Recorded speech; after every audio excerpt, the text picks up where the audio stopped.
Hello বন্ধুরা, আজ আমরা এক্সপ্লেন করতে চলেছি 2024 সালে মুক্তিপ্রাপ্ত একটি অসাধারণ মার্ডার মিস্ট্রি সিনেমা গোলাম। সিনেমা নিয়ে বেশি ইন্ট্রো দেব না, সরাসরি চলে যাব মূল গল্পে। শুধু এটুকুই বলবো, আজকের এই সিনেমাটি দেখলে আপনাদের মাথা ঘুরে যাবে। তাহলে চলুন কথা না বাড়িয়ে শুরু করা যাক আজকের এক্সপ্লেনেশন। তো সিনেমার শুরুতেই আমরা একজন পুলিশ অফিসারকে দেখতে পাই, যার নাম হচ্ছে সন্দীপ। সে তার ডিউটি শেষ করে অনেক ক্লান্ত হয়ে রাতে বাড়িতে ফিরছিল। আসলে সে একজন আসামিকে ধরতে গিয়ে নিজেও একটু আঘাতপ্রাপ্ত হয়েছিল। তো যাই হোক, সে তার বাড়িতে আসার পর তার ফোনে একটি কল আসে, আর এই কল করেছিল তারই এক বন্ধু। এবং সে সন্দীপকে ফোনে বলতে থাকে, তুমি আজকে আমার অনেক বড় হেল্প করেছো, যার জন্য আমি তোমাকে ধন্যবাদ জানাতে চাই। আর তার বন্ধুর এই কথাতে আমরা বুঝতে পারি যে সন্দীপ একজন ইন্টেলিজেন্ট পুলিশ অফিসার, যে কিনা যে কোনো কেস খুব সহজেই সলভ করতে পারত। তো যাই হোক, এরপর এখান থেকে সিন কাট করা হয়। পরদিন সকালে আমরা একটি কোম্পানি দেখতে পাই, যার নাম হচ্ছে ভিটেক, যেখানে সেই কোম্পানির সকল এমপ্লয় প্রতিদিনের মতো তাদের ডিউটিতে আসে। আর এই কোম্পানিতে মূলত কাজ করে মোট 16 জন এমপ্লয়। তো এরপর আমরা পরিচিত হই মীরা নামের একটি মেয়ের সাথে, যে কিনা সেই কোম্পানির রিসিপশনে কাজ করত। আমরা দেখতে পাই মীরা নামের সেই মেয়েটি আরবিন নামের একজন ব্যক্তিকে ফোন করে, এবং সে ফোনে বলতে থাকে, তুমি তাড়াতাড়ি অফিসে আসো, আমাদের বস শীঘ্রই অফিসে আসতে চলেছে। আর এই কোম্পানির যিনি বস, তার নাম হচ্ছে জন। আসলে আরবিন নামের সেই ব্যক্তি কিছু প্রজেক্টের বিষয় কথা বলার জন্য জনের সাথে দেখা করতে চায়। এরপর সত্যম নামের একজন ব্যক্তিকে দেখানো হয়, যিনি একজন ওয়াচম্যান। আর আমরা দেখতে পারি সেই ব্যক্তি মীরা নামের সেই মেয়েটিকে এসে বলে, ম্যাডাম, আপনাদের অফিসের পাইপের লাইন খারাপ হয়ে গিয়েছিল, আর আমি সেটা বদলে দিয়েছি, এই নেন পাইপের বিল। তো যাই হোক, এদিকে আমরা দেখতে পারি জন, মানে সেই কোম্পানির বস, তিনি অফিসে আসতে দেরি করায় সেই কোম্পানির সকল এমপ্লয়িরা নিজেদের কাজ বাদ দিয়ে গল্প করত। মানে অফিসে বস না থাকাকালীন তারা একটু কাজে ফাঁকি দিত। এরপর দেখানো হয় সেই আরবিন নামের ব্যক্তিকে, যিনি জনের সঙ্গে দেখা করার জন্য তার অফিসে চলে আসে। তারপর মীরা নামের সেই মেয়েটি আরবিনকে বলে যে যতক্ষণ পর্যন্ত না বস অফিসে আসছে ততক্ষণ যেন আরবিন অপেক্ষা করে। আরবিন বলে, আচ্ছা ঠিক আছে। এরপর আরবিন হঠাৎ করেই সেই কোম্পানির একজন মেয়েকে দেখতে পায়, এবং মেয়েটিকে দেখেই তার পছন্দ হয়ে যায়। আর এই মেয়েটির নাম হচ্ছে গোপী। আরবিন গোপী নামে সেই মেয়েটিকে ইমপ্রেস করার জন্য অনেক ফন্দি তৈরি করে। এরপর আমরা দেখতে পাই যে মীরা যখন সিসিটিভি ক্যামেরায় দেখতে পায় যে তার বস মানে জন অফিসে চলে এসেছে, তখন সে সকল এমপ্লয়িকে সতর্ক করে বলে, বস চলে এসেছে, সবাই সবার কাজে লেগে পড়ো। আর জনের নাম শোনার সাথে সাথে সব এমপ্লয় তাদের নিজেদের কাজ করতে শুরু করে। এরপর জন যখন তার অফিসের ভেতর প্রবেশ করে, তখন সে দেখতে পায় মাহেশ নামের একজন এমপ্লয় এখন পর্যন্ত অফিসে আসেনি। তখন জন মীরাকে তার অফিস রুমে ডেকে নিয়ে জিজ্ঞেস করে, মাহেশ কেন এখন পর্যন্ত অফিসে আসেনি।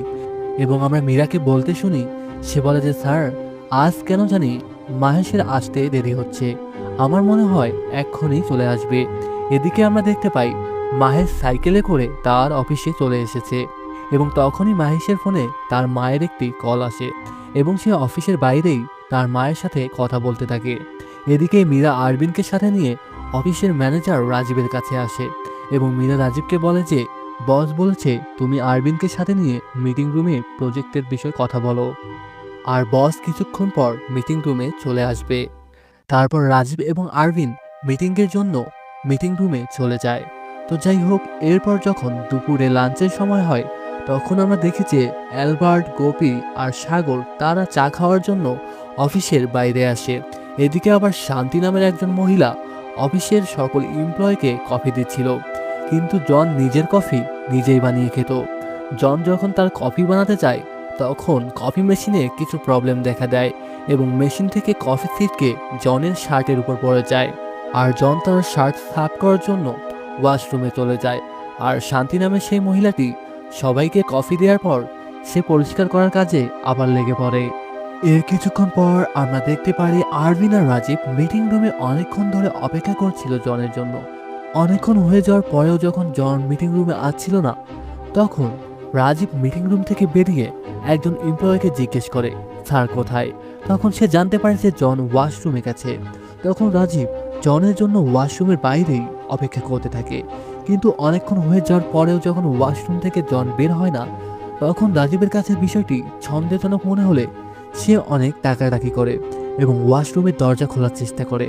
তার এই কর্মকাণ্ড দেখে বাকি সব এমপ্লয়ও সেখানে উপস্থিত হয় এবং তারা সবাই অনেক ঘাবড়ে যায়। তারা দেখে যে ওয়াশরুমটি বাইরে থেকেই লক করা। তখন অন্য আরেক কর্মচারী দৌড়ে গিয়ে পাশের রুম থেকে এক্সট্রা আরেকটি চাবি নিয়ে আসে ওয়াশরুমের দরজা খোলার জন্য। আর ওয়াশরুমের দরজা খোলার পর তাদের সবার চোখ কপালে উঠে যায়।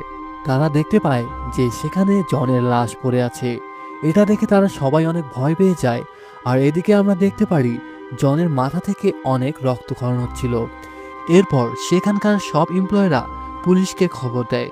আর খবর শুনেই পুলিশ অফিসার সন্দীপ তার টিম সহ ভিটেক কোম্পানিতে আসে এবং জনের লাশটাকে অনেক ভালোভাবে পর্যবেক্ষণ করতে থাকে। আর ঠিক ওই সময় কমিশনারের একটি কল আসে সন্দীপের কাছে।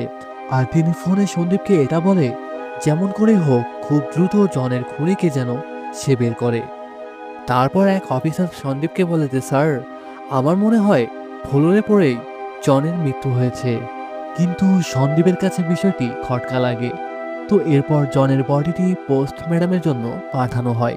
এদিকে সন্দীপ যেখানে জন মারা গিয়েছে সেই ক্রাইম স্পটের সবকিছু অনেক ভালোভাবেই পর্যবেক্ষণ করা শুরু করে এবং সেই ওয়াশরুমের দরজাটাও চেক করে। এরপর সন্দীপ সিসিটিভি ফুটেজ দেখতে চায় আর সে সেই ফুটেজে দেখতে পায় জন শার্টের কফি পরিষ্কার করার জন্য ওয়াশরুমে যায়। এই ভিডিও দেখে এক কনস্টেবল বলে, স্যার, আসলেই জনের মৃত্যু ওয়াশরুমের ফ্লোরে পড়েই হয়েছে।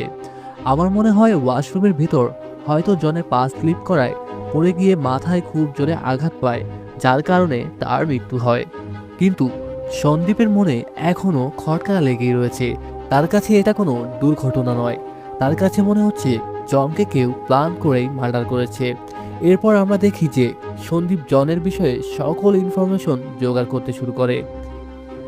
আর এই ইনফরমেশন জোগাড় করার সময় সন্দীপ জানতে পারে যে জনের একজন ছোট ভাইও রয়েছে আর তার নাম হচ্ছে ইভান। আর সে অনেক বছর ধরেই আমেরিকায় রয়েছে। আর সে আরও জানতে পারে যে জনের একজন পার্টনারও রয়েছে আর তার নাম হচ্ছে জর্জ। এসব কিছু জানার পর সন্দীপ তার একজন জুনিয়র অফিসারকে বলে যে জনের সেই পার্টনার জর্জকে এখনই ফোন করে এখানে আসতে বলো, আমি তার সাথে কিছু কথা বলতে চাই। এইদিকে আবার ভিটেক কোম্পানির যতজন এমপ্লয়ি ছিল পুলিশেরা সবার মোবাইল ফোন নিয়ে এক জায়গায় রেখে দেয়। এরপর সন্দীপের জুনিয়র অফিসার সন্দীপকে বলে, স্যার, আমাদের কাছে কোনো এভিডেন্স নেই। আমরা কিভাবে বের করব যে এটা খুন করা হয়েছে না অন্য কিছু? আর খুন হলেই বা আমরা খুনিকে কিভাবে বের করব? তখন সেই অফিসারকে সন্দীপ বলে, খুনি যতই বুদ্ধিমান হোক না কেন, কোনো না কোনো ভুল অবশ্যই করবে আর আমাদের সেই ভুল ধরেই খুঁজতে হবে।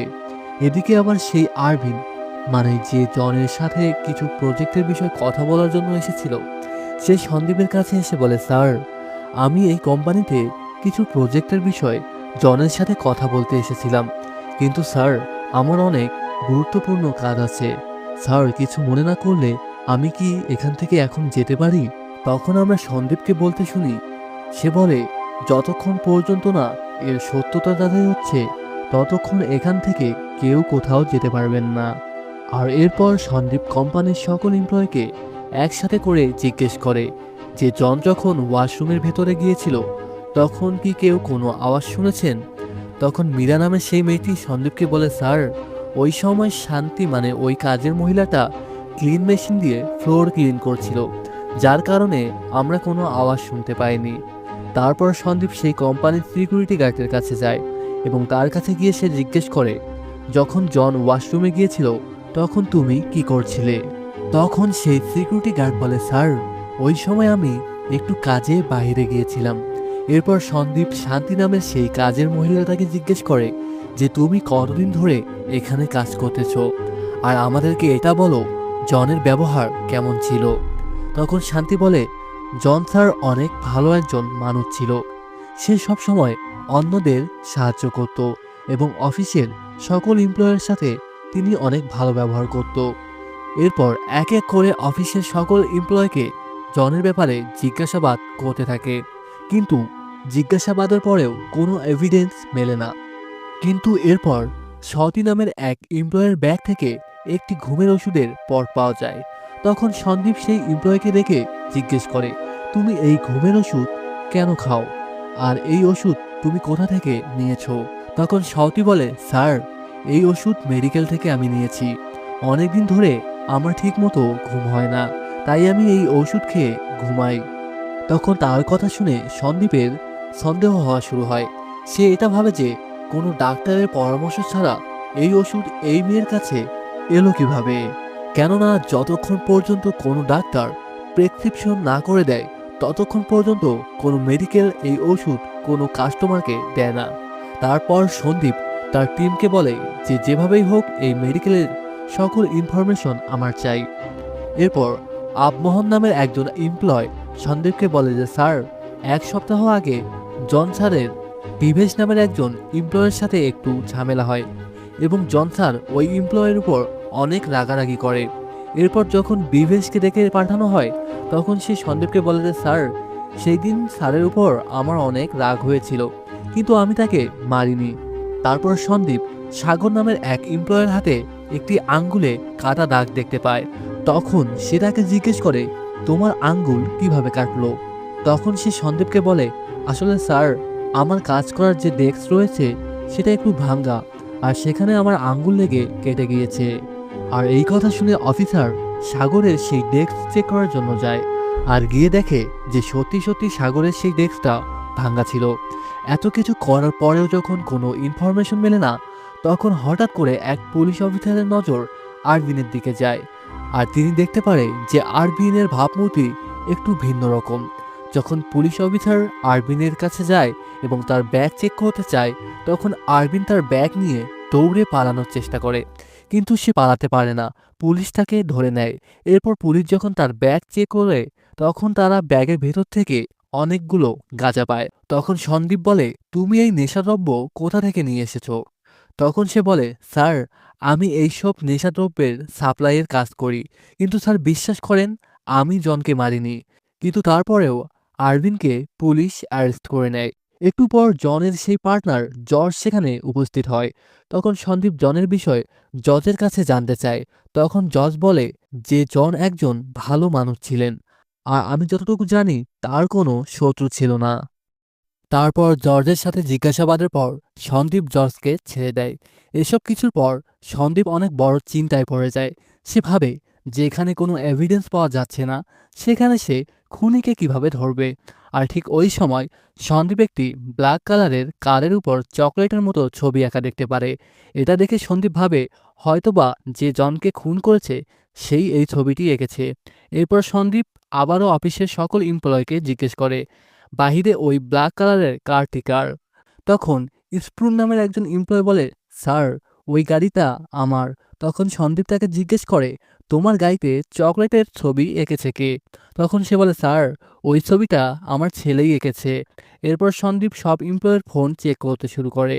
তখন এক অফিসার সন্দীপকে কল করে এবং সে বলে সেই ঘুমের ওষুধ সলতিকে ডাক্তার রাকেশ নামের এক ব্যক্তি দিয়েছিল। তখন সন্দীপ ভাবতে শুরু করে যে সত্যি আমাকে মিথ্যা কথা কেন বলল। সে তো বলেছিল সেটা সে একটা মেডিকেল থেকে নিয়েছে। এরপর সন্দীপ ডাক্তার রাকেশের সাথে দেখা করার জন্য তার বাড়িতে যায়। আর এদিকে সে তার টিমের একজন অফিসারকে ফোন করে বলে যতক্ষণ না আমি ফিরে আসছি ততক্ষণ পর্যন্ত যেন কোনো এমপ্লয় সেখান থেকে কোথাও যেতে না পারে। এরপর সন্দীপ রাকেশের সাথে দেখা করে এবং তাকে জিজ্ঞেস করে, আপনি কি ভিটেক কোম্পানিকে চিনেন? তখন রাকেশ তাকে বলে, না। তখন সন্দীপ বলে, আচ্ছা ঠিক আছে, আপনি যেহেতু চিনেন না তাহলে বলেন তো ভিটেক কোম্পানির সব এমপ্লয়ের ফোনে আপনার নাম্বার কি করছে? কারণ সন্দীপ যখন সব এমপ্লয়ের ফোন চেক করেছিল তখন সব এমপ্লয়ের ফোনে একটি নাম্বার কমন ছিল, আর সেটা হলো ডাক্তার রাকেশের। এতে করে সন্দীপ বুঝে যায় যে হয়তো রাকেশ খুনির বিষয় সবকিছু জানতে পারে। এবার সন্দীপ রাকেশকে বলে, যদি আপনি আমাকে সব সত্যি বলেন তাহলে আমি আসল খুনিকে ধরতে পারবো, আর যদি আপনি আমাকে মিথ্যা বলেন তাহলে পরবর্তীতে আপনিও সমস্যার মধ্যে পড়বেন। তখন রাকেশ আস্তে আস্তে সব সত্য কথা বলতে শুরু করে দেয়। তখন সে সন্দীপকে বলে যে আমার ওয়াইফ তিনিও একজন ডাক্তার। একদিন মীরা তার ডেলিভারি করার জন্য হসপিটালে আসে। যখন আমার ওয়াইফ মীরার চেক আপ করে, তখন সে জানতে পারে যে মীরার পেটে যে বাচ্চাটা সেটা পেটের মধ্যেই মারা গিয়েছে। তখন এই খবর শুনে মীরা অনেক কষ্ট পায় এবং সে এটা বুঝতে পারে না যে তার বাচ্চা পেটের ভিতর কিভাবে মারা গেল। কিন্তু যখন আমার ওয়াইফ মীরার ব্লাড চেক করে, তখন সে জানতে পারে যে মীরার রক্তের মধ্যে রেড কন্টেন্ট নামের একটি ভাইরাস রয়েছে। আর এই ভাইরাস বাহিরের কোনো দেশ তৈরি করে। এবং এর কিছুদিন পর অ্যালবার্ট আর সাগর আমার কাছে আসে চিকিৎসার জন্য। তখন আমি ভাবতে থাকি, আসলে এই কোম্পানির সব এমপ্লয়ের সাথে এরকম কেন হচ্ছে। এরপর অ্যালবার্ট আর সাগর আমাকে এটা জানায় যে তাদের কোম্পানির সব এমপ্লয়ের কোনো না কোনো সমস্যা হচ্ছে। কারো মাথা ঘোরে, আবার কেউ বমি করে। এসব কিছু জানার পর রাকেশ একদিন ভিটেক কোম্পানির সব এমপ্লয়কে তার বাড়িতে ডাকে। আর রাকেশ তখন সবাইকে বলে দেয় যে আপনাদের সবাইকে রেড কন্টেন্ট নামের একটি ভাইরাস দেয়া হচ্ছে। আর আমার যতটুকু মনে হচ্ছে আপনাদের বস আপনাদের এই ভাইরাসটি দিচ্ছে। তখন সব এমপ্লয় ডাক্তার রাকেশকে বলে, অনেক দিন হয়ে গেল আমরা সবাই অসুস্থ ফিল করছি। তখন তারা ডাক্তার রাকেশকে বলে, আপনি একমাত্র আমাদের এই ভাইরাসের হাত থেকে বাঁচাতে পারেন। এরপর রাকেশ সেই ভিটেক কোম্পানির খাবার পরীক্ষা করে। রাকেশ দেখতে পায় সেই খাবারের ভেতরেও ভাইরাস দেয়া। তখন সে সাগরকে ফোন করে বলে যে তুমি যেভাবেই হোক জনের পার্সোনাল পেন ড্রাইভটা আমার কাছে নিয়ে আসো। এরপর অনেক চেষ্টার পর সাগর সেই পেন ড্রাইভটা নিয়ে এসে ডাক্তার রাকেশকে দেয়। আর সেই পেন ড্রাইভ থেকে জনের ভাই ইভানের খোঁজ পায়। আর এই ইভান আমেরিকায় একটি ভিফার্মা নামে কোম্পানি চালায়। আর সেখানে ইভান রেড কন্টেন্ট নামে ভাইরাস তৈরি করে। আর সেই ভাইরাসের সাইড ইফেক্ট চেক করার জন্য জন তার কোম্পানির সকল এমপ্লয়কে খাবারের সাথে সেই ভাইরাস মিশিয়ে দিত। আর এই কারণে ভিটেক কোম্পানির সকল এমপ্লয় প্রায় সময় অসুস্থ ফিল করত। কিন্তু এই ব্যাপারে কোনো এমপ্লয় কিছুই জানতো না যে তাদের চোখের আড়ালে জন প্রতিনিয়ত তাদের খাবারে ভাইরাস দিয়ে যাচ্ছে। জনের মূল উদ্দেশ্য ছিল যে সর্বপ্রথম এই ভাইরাস সবার মধ্যে ছড়িয়ে দেবে এবং পরে তার একটি অ্যান্টিডোজ বানিয়ে মানুষের কাছ থেকে কোটি কোটি টাকা লুটে নিতে পারবে। রাকেশ সন্দীপকে এটাও বলে যে ওই সময় ভিটেক কোম্পানির সকল এমপ্লয় প্রায় মৃত্যু পথযাত্রী ছিল। আমার কিছু ওষুধের কারণে এখন তারা একটু স্বাভাবিক হয়েছে। আর আমি থানায় জনের বিরুদ্ধে কমপ্লেন করারও চেষ্টা করেছিলাম। কিন্তু তার আগে জন ওই সকল জিনিস তার কোম্পানি থেকে সরিয়ে ফেলে। আর যেসব এমপ্লয়ের উপর এই ভাইরাস টেস্ট করেছিল জন, সেই সব এমপ্লয় একসাথে হয়ে জনের উপর বদলা নিতে চাইছিল। কারণ জন তার কোম্পানির সকল এমপ্লয়কে প্রায় মেরে ফেলার প্ল্যান করেছিল। আর জনের জন্যই মীরা নামের সেই মেয়েটি মাও হতে পারেনি, আর কখনো হতেও পারবে না। রাকেশ আরও বলে, একদিন ভিটেক কোম্পানির কিছু এমপ্লয় আমার বাসায় আসে। আর তারা এসে আমাকে বলে যে তারা যেভাবে হোক জনের উপর বদলা নিতে চায়। তখন রাকেশ এ সকল কাজ করতে তাদেরকে মানা করে, কিন্তু কেউ তার কথা শোনে না। রাকেশ সন্দীপকে আরও বলে যে হ্যাঁ, আমি জানি যে ভিটেক কোম্পানির সব এমপ্লয় মিলেই জনকে খুন করেছে। আচ্ছা, তুমি কি করতে যদি তোমার সাথে কেউ এমন কাজ করতো? অবশ্যই তুমিও তাকে মেরে ফেলতে। আর এখানে সবথেকে বড় ক্রিমিনাল হচ্ছে জনের ছোট ভাই ইভান। এরপর আমরা দেখতে পারি রাকেশের কাছ থেকে সন্দীপ সবকিছু জানার পর অনেক ইমোশনাল হয়ে যায়। এরপর সন্দীপ সিদ্ধান্ত নেয় যে সে ভিটেক কোম্পানির কোনো এমপ্লয়কে কোনো রকম শাস্তি দেবে না। আর সেসব এমপ্লয়কে বলে যে আপনারা সবাই আপনাদের বাসায় ফিরে যেতে পারেন, কারণ সন্দীপ তাদের বিষয় সব কিছুই জেনে গিয়েছিল। আর এরপর সিন কাট করে আমাদের দেখানো হয় জনের পোস্টমর্টমের রিপোর্ট সন্দীপের কাছে আসে এবং জনের সেই রিপোর্ট থেকে জানতে পারে যে জনের আগে থেকেই অ্যাজমার প্রবলেম ছিল। আর জনের মৃত্যুও সঠিকভাবে শ্বাস না নেওয়ার ফলেই হয়েছে। তখন সন্দীপ সব এভিডেন্সের বিষয় গভীরভাবে ভাবতে শুরু করে। সে এটা ভাবে যে এমপ্লয়েরা জনকে মারল কিভাবে। এ বিষয়টা জানার খুবই কৌতূহল জাগে সন্দীপের মনে। তখন সে তার মন থেকে সেই সব বিষয়গুলো ইমাজিন করতে থাকে। আর এখানেই আমরা দেখতে পারি যে এমপ্লয়রা কিভাবে জনকে মেরেছিল। আমাদেরকে দেখানো হয় একদিন রাতে অ্যালবার্ট সাগরকে বলে যে আমাদেরকে জানতে হবে জনের আসা যাওয়া সময় সম্পর্কে, সে কখন কোথায় যায়, কখন কি করে। আর এরই একটি সুযোগ নিয়ে আমরা জনকে মেরে ফেলবো। আর তারপর থেকেই সব এমপ্লয় জনের সবকিছু পর্যবেক্ষণ করতে থাকে। জন কখন কি খায়, কোথায় যায়, কখন কি করে এসব বিষয়। আর তারা এটাও জানতে পারে যে জনের অ্যাজমার প্রবলেম রয়েছে। আর এভাবে কিছুদিন যাওয়ার পর সব এমপ্লয় মিলে জনকে মারার জন্য একটি দিন সিলেক্ট করে। ওই সময় আমরা সাগর নামে সেই এমপ্লয়কে বলতে শুনি, সে বলে আমাদের অফিসের সব জায়গায় কার্বন ডাই অক্সাইড গ্যাসের পাইপ রয়েছে। আর যখন অফিসের কোনো জায়গায় আগুন লাগে তখন সেটা আপনা আপনি সেখান থেকে বের হতে শুরু করে। আমাদের জনকে যেভাবেই হোক ওয়াশরুমে বন্দি করতে হবে। আর যখন সে ওয়াশরুমে আটকে পড়বে তখন আমরা পাইপের সাহায্যে আগুনের ধোঁয়া ওয়াশরুমের ভিতরে ঢুকিয়ে দেব। আর তখন ওয়াশরুমের ভিতর আপনা আপনি কার্বন ডাই অক্সাইড বের হতে শুরু করবে। আর যেহেতু জনের অ্যাজমার প্রবলেম রয়েছে, তো সে ওয়াশরুমের ভেতর ভালোভাবে শ্বাস নিতে পারবে না। আর গ্যাসের কারণে তার দম আটকে সে সেখানেই মারা যাবে। এর পরের দিন আমরা দেখতে পারি যে সত্যম নামের একজন এমপ্লয় ওয়াশরুমের পাইপের সাথে আরেকটি পাইপ জুড়ে দেয়। আর এদিকে সাগর একটি গাড়ি সিসি ক্যামেরার সামনে এনে দাঁড় করিয়ে রাখে, যাতে করে সিসি ক্যামেরায় কিছু না দেখা যায়। আবার এদিকে সেই অফিসের শান্তি মানে সেই কাজের মহিলাটা, তিনি কি করে, তিনি কফি মেশিনের নলের ভিতর টিস্যু পেপার ভরে দেয়। আর এরপর আরেকজন এমপ্লয়কে দেখি, তিনি আবার ওয়াশরুমের লকটা অনেক ভালোভাবে চেক করে এবং দেখে সেটা ঠিক আছে কিনা। তারপর অরুণ নামের আর একজন এমপ্লয় সবাইকে উদ্দেশ্য করে বলে, যখন জন ওয়াশরুমের ভেতরে যাবে তখন আমরা বাহির থেকে ওয়াশরুমের দরজাটা আটকে দেব। এদিকে সাগর কার্বন ডাই অক্সাইড গ্যাসের সিলিন্ডার ওয়াশরুমের পাইপের সাথে অ্যাডজাস্ট করে দেয়। এরপর সব এমপ্লয় তাদের বস মানে জনের সামনে নর্মালি আগের মতো বিহেভ করতে থাকে। আর এরপর আমরা দেখি জন কফি খাওয়ার জন্য যখন কফি মেশিনটা অন করে তখন কফি তার কাপে না পড়ে সিটকে তার শার্টের উপর পড়ে। আর সেটা পরিষ্কার করার জন্য জন ওয়াশরুমে যায়। আর যখন জন ওয়াশরুমের ভেতরে ঢুকে পড়ে তখন সত্যম ওয়াশরুমের পেছন থেকে ওয়াশরুমের ভেতর ধোঁয়া ঢুকিয়ে দেয়।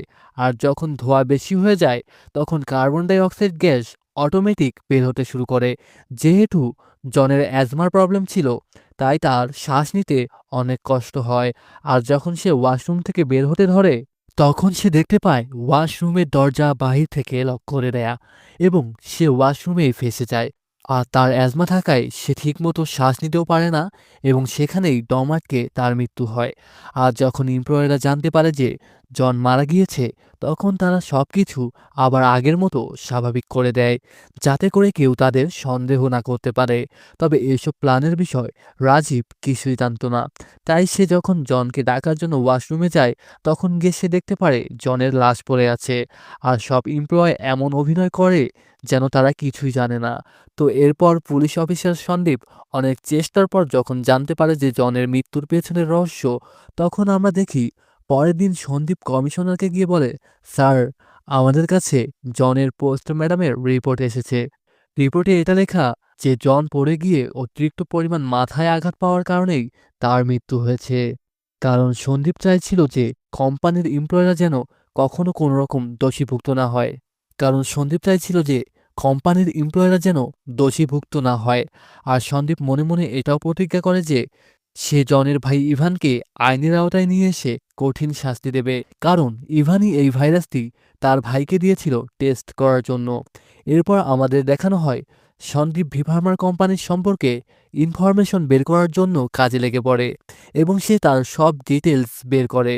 আর সে ভিফার্মার কোম্পানির আরেকটি এজেন্ট অফিসের সন্ধান পায় আর সে সেটা বন্ধ করে দেওয়ার উদ্দেশ্যে রওনা দেয়। তো এরপর সিন কাট করে আমাদের দেখানো হয় জনের সেই পার্টনার জর্জকে, যে কিনা জন মারা যাওয়ার পর ভিটেক কোম্পানির ওনার হয়ে যায়। আর সিনেমাটি এখানেই শেষ হয়ে যায়। আমার মনে হয় এই সিনেমার পার্ট 2ও বের হবে। আর বের হলে অবশ্যই সেটার এক্সপ্লেনেশন নিয়ে হাজির হব আপনাদের মাঝে। সবাই ভালো থাকবেন, সুস্থ থাকবেন। দেখা হচ্ছে নেক্সট ভিডিওতে। আর ভিডিওটি ভালো লাগলে অবশ্যই ভিডিওতে একটি লাইক করে দিবেন। ধন্যবাদ।